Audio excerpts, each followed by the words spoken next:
The palace halls of Nexus Prime stretched like frozen lightning, each curve designed to diminish anyone who walked them.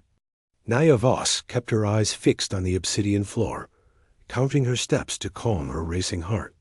Her work clothes felt rough against the silk tapestries that adorned the walls. She was a mechanic from the Outer Rim, called here for reasons no one had bothered to explain. The massive doors ahead groaned open, revealing the throne room where Empress Valdris held court. The woman sat like a sculpture carved for winter itself, her pale hair flowing over shoulders draped in midnight blue. Around her, nobles whispered behind jeweled fans, their eyes hungry for entertainment. They reminded Naia of scavenger birds waiting for scraps. The herald announced her name, though his voice carried the tone of someone reading a grocery list. Naia had been taught manners by her grandmother on Talon Base, so she bowed respectfully. The Empress did not acknowledge the gesture. Instead, she raised one finger, and the chamber's far doors hissed apart. Guards entered in formation, their armor gleaming like oil in the artificial light. Between them, they carried something that made Naia's breath catch in her throat.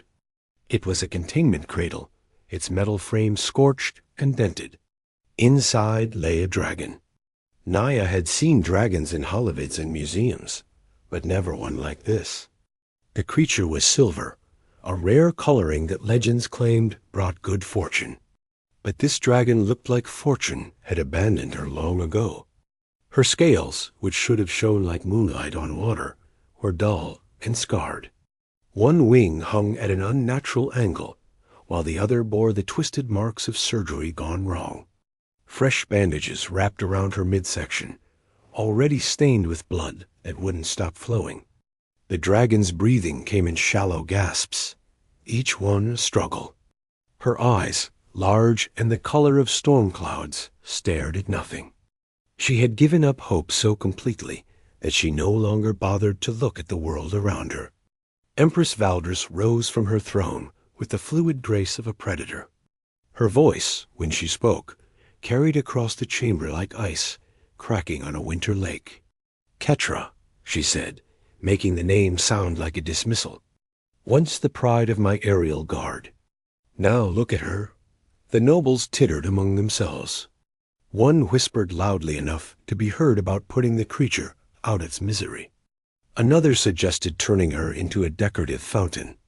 Their laughter felt sharp against Naia's ears. The Empress continued her slow approach to the cradle. She was injured during a training exercise. My physicians tried their best, but dragons are such delicate creatures. The surgeries failed, infections set in, and now she lingers between life and death, like a broken clock that won't stop ticking. Naia found her voice, though it came out smaller than she intended. "Why was I brought here, Your Majesty?" The Empress smiled, and the expression held no warmth. "You repair things, don't you? Machines, engines, anything mechanical?" She gestured toward Ketra with casual indifference. "Consider this my gift to your people's famous ingenuity. Take her, fix her, or don't. Dispose of her if you must. I care only that she stops taking up space in my medical wing." The court erupted in polite laughter, the kind that sounded rehearsed. Naia felt heat rise in her cheeks, but not from embarrassment. It was anger, pure and clean. She stepped closer to the cradle, close enough to see the dragon's labored breathing, to notice how her claws had worn grooves in the metal from trying to find purchase, close enough to hear the soft whimpering sounds that escaped her throat with each exhale. "You're giving her to me?" Naia asked, wanting to be absolutely clear. "Consider it a challenge," the Empress replied. "Your species claims to work miracles with their tools and determination. Prove it, or admit that some things are beyond even human stubbornness." The throne room fell silent, waiting for Naia's response. She could feel dozens of eyes watching her, expecting her to decline politely and retreat to whatever small corner of the galaxy she had crawled from. They expected her to recognize this for what it was, a cruel joke designed to humiliate both her and the dying creature before them. Instead, Naia placed her hand on the cradle's rail. The metal was cold, but underneath it, she could feel the faint vibration of a heart still beating, still fighting. "I accept," she said simply. The silence stretched longer. Someone in the back of the chamber coughed. A fan snapped shut with a sharp click. Empress Valdris blinked slowly, like a cat considering whether to be amused or annoyed. "How refreshing." "Very well, mechanic. She is yours." The cradle included, since she cannot be moved without it. She returned to her throne, settling into its embrace like she belonged there. "Guards, escort our guest and her new burden to the loading docks. Arrange transport to wherever it is she calls home." As the guards moved to comply, Naia leaned closer to the dragon. Those storm-gray eyes flickered toward her for just a moment. In that glance, she saw not just pain, but intelligence, awareness, a spark of something that refused to die despite everything that had been done to extinguish it. "My name is Naia," she whispered, too quietly for the court to hear. "And I'm going to help you." The dragon's eyes closed, but her breathing seemed to steady slightly. Whether from exhaustion or the first hint of trust, Naia couldn't tell. But it was enough to make her decision feel right. The guards began wheeling the cradle toward the exit, and Naia walked beside it, her hand never leaving the rail. Behind them, the court had already moved on to other entertainments, other cruelties to amuse themselves with. They had no idea that they had just witnessed the beginning of something that would change everything. The Wounded Star, Part 2, The Healing Touch. The transport ship that carried them to Forge Haven was little more than a cargo hauler with delusions of passenger service. Naia spent the 3-day journey in the hold, sitting beside Ketra's cradle and talking softly to keep the dragon calm during the rough patches of hyperspace travel. She told stories about her grandmother's repair shop, about the first engine she had ever fixed, about anything that came to mind to fill the silence. Ketra never responded, but her breathing seemed easier when Naia spoke. The dragon's eyes would occasionally track movement, following Naia's hands as she checked the life support systems built into the cradle. It was progress, even if small. Forge Haven hung in space like a mechanical moon, its surface covered in docking bays, manufacturing plants, and workshop districts. The air tasted of metal and possibility. This was where broken things came to be made whole again, where engineers and mechanics worked miracles with salvaged parts and stubborn determination. Naia's workshop occupied a converted hangar in the industrial sector. The space was cluttered with half-finished projects, a starfighter missing its wings, a mining exosuit with a cracked power core, and dozens of smaller devices waiting for her attention. But she cleared everything to make room for Ketra's cradle in the center of the workshop.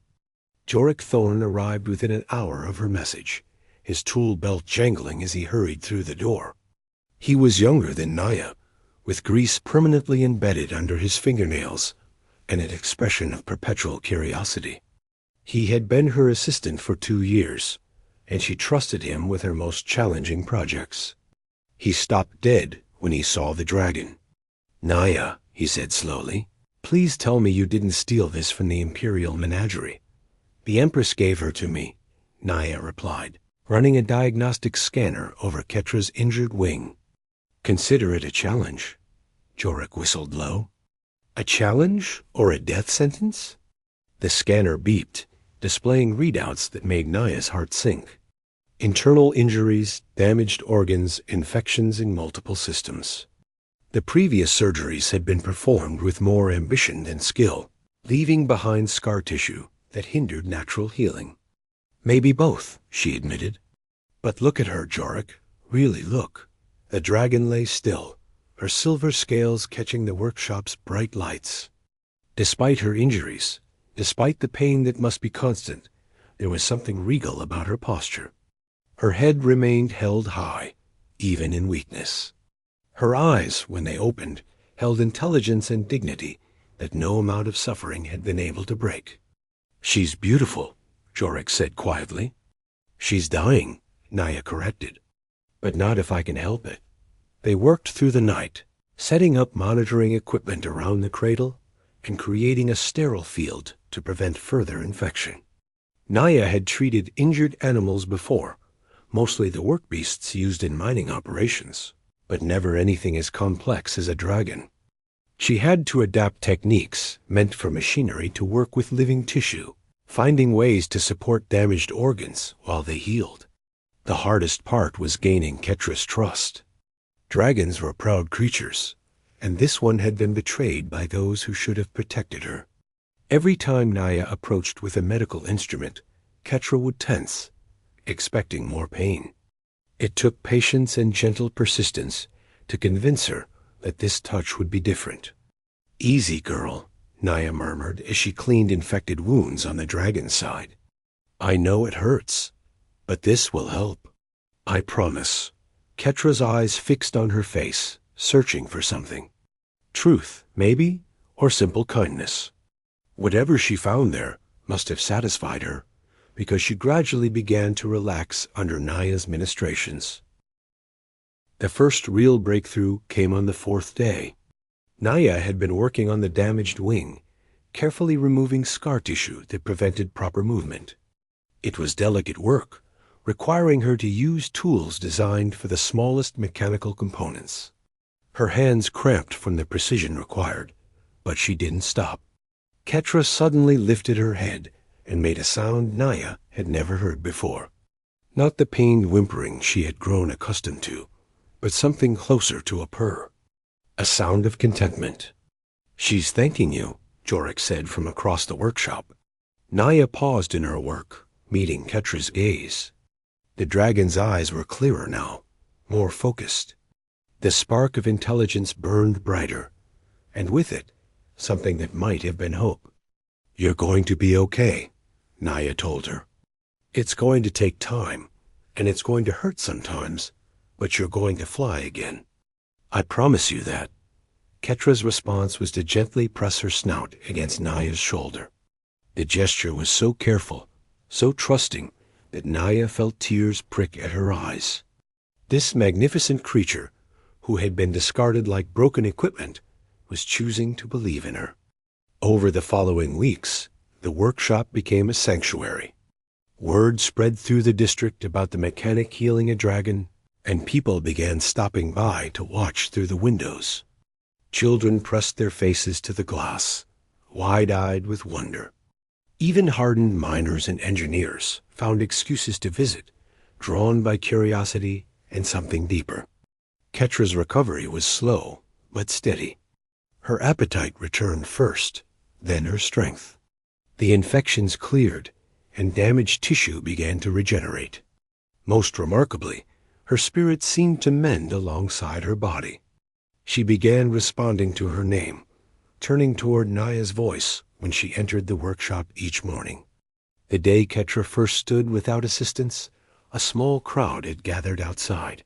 When those massive wings spread for the first time in months, stretching wide enough to span the width of the workshop, a cheer went up from the watchers. Someone started recording, and within hours, the footage was spreading across the galaxy's information networks. The rejected gift was becoming something else entirely. She was becoming a symbol. 3 months after Ketra first spread her wings in the workshop, the galaxy had changed. The footage of her recovery played on news feeds across 100 worlds. Children drew pictures of the silver dragon and the human mechanic who saved her. Scientists published papers about the innovative healing techniques Naia had developed. Most importantly, people began to believe that broken things could be made whole again. The first ship arrived on a Tuesday morning, carrying a family from the mining colonies of Zarian Belt. They brought with them a young dragon, barely more than a hatchling, whose wings had been damaged in a tunnel collapse. The creature was small and golden, trembling with pain and fear. Naia looked at the desperate faces of the miners who had scraped together their life savings for passage to Forge Haven. She looked at Ketra, who had padded over to examine the newcomer with gentle curiosity. Then she rolled up her sleeves and got to work. Within a week, 3 more ships arrived. Word was spreading through the informal networks that connected working people across the galaxy. Mechanics talked to traders, traders talked to miners, miners talked to farmers, and slowly the message spread. There was a place where dragons could be healed, where the impossible became routine. Naia expanded her workshop, then expanded it again. Jorek hired 2 assistants, then 4. They converted neighboring hangars into recovery wards and specialized treatment rooms. What had once been a simple repair shop became something resembling a hospital, except the patients had scales and wings instead of skin and hair. Ketra became the unofficial greeter for new arrivals. She had an instinct for frightened dragons, approaching them with a calmness that seemed to say everything would be all right. Her presence alone often did more to heal trauma than any medicine Naia could provide. The silver dragon had found her purpose in helping others find theirs. The work was exhausting, but rewarding. Each successful healing brought its own joy, but also its own challenges. Naia found herself developing new techniques for conditions she had never encountered before. Dragon anatomy was complex, and each subspecies had its own unique needs. She studied constantly, reaching out to veterinarians and medical researchers across the galaxy. But not everyone was pleased with their growing reputation. The first sign of trouble came in the form of an official communication from the Imperial Health Authority. They wanted to inspect the facility to ensure that proper medical protocols were being followed. Naia knew bureaucratic harassment when she saw it, but she welcomed the inspectors anyway. Her methods were unorthodox, but they worked. The inspection team arrived expecting to find violations and incompetence. Instead, they found meticulous records, spotless facilities, and recovery rates that made their own medical centers look inadequate. The lead inspector, a stern woman named Dr. Corvina Kess, spent 3 days trying to find something to criticize. She left with a grudging commendation and a request for copies of Naia's treatment protocols. More concerning were the rumors that began circulating in the higher levels of Imperial society. Some nobles whispered that the mechanic was creating an army of dragons, preparing for rebellion. Others suggested that her success made the Empire's own medical establishment look foolish. A few even claimed that she was using forbidden technologies, though they could never specify what those might be. Empress Valdris watched these developments from her palace on Nexus Prime with growing unease. The creature she had given away as a joke had become the center of a movement that was spreading beyond her control. Worse, it was making her look petty and cruel in comparison to a simple mechanic from the Outer Rim. The breaking point came when a delegation of dragon riders from the Astral Kingdoms requested permission to visit Forge Haven. These were not Imperial subjects, but representatives of independent worlds who had maintained their own dragon bonding traditions for millennia.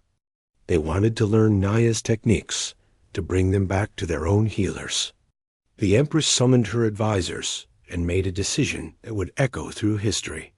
She would travel to Forge Haven herself, ostensibly to inspect this facility that was gaining such fame. In reality, she intended to reassert her authority and remind everyone who truly held power in this sector of space. The Imperial fleet that accompanied her was small but impressive. 3 cruisers and a command ship, enough to make a statement without appearing overtly threatening. They arrived without warning, demanding immediate docking clearance at the main orbital platform. Naia received the news while she was in the middle of a delicate wing reconstruction on a storm dragon from the cloud cities of Nimbus. She finished the procedure before allowing herself to worry about what the Empress wanted. Ketra sensed her tension and pressed close, offering wordless comfort. When the Imperial shuttle touched down in the workshop's landing bay, half the station seemed to be watching. Workers gathered at windows and doorways, drawn by curiosity and concern. They had all heard stories about the Empress, none of them reassuring. Valdris stepped from her shuttle like she was descending from a throne. Her entourage included guards, advisors, and medical experts, all carefully chosen to demonstrate imperial superiority. She wore ceremonial armor that gleamed like captured starlight, and her expression could have frozen helium. But when she entered the main workshop and saw what Naia had built, something in her facade cracked. The space hummed with purposeful activity. Dragons of every size and coloration were being tended by gentle hands. The air smelled of healing salves and hope instead of antiseptic and resignation. Ketra stood at the center of it all, no longer the broken creature the Empress had discarded. She was magnificent again, her silver scales catching the light like liquid metal. But more than her physical restoration, it was the peace in her eyes that truly stunned Valdris. This was not a beast kept in captivity, but a being who had chosen to stay. The Empress had come to demonstrate her power, to remind everyone who ruled this sector of space. Instead, she found herself face to face with something she had not expected, the consequences of her own cruelty, transformed into something beautiful by simple human compassion. The confrontation that followed would become legend, but not for the reasons anyone expected. When power met love, when authority faced kindness, the outcome would reshape both their destinies forever. The end